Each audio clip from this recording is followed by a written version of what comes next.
ಬಂದಿಲ್ಲ ಅಂತ ಬೈಬೇಡಿ ನೀವು. ಸುತ್ತಮುತ್ತ ಗಿಡ ಮರ ಉಳಿಸಿದ್ದೀರ ತಾವು.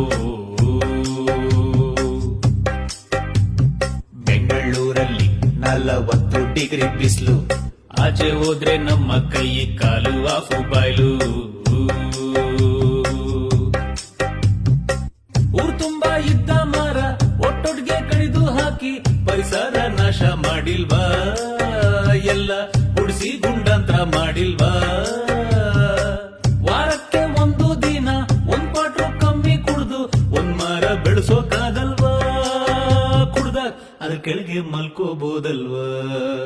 ನಾವು ಮರ ಬೆಳೆಸಬೇಕು, ಪರಿಸರ ಉಳಿಸಬೇಕು. ಸೆಕೆ ತಡೆಯೋಕಾಗ್ತಾ ಇಲ್ಲ,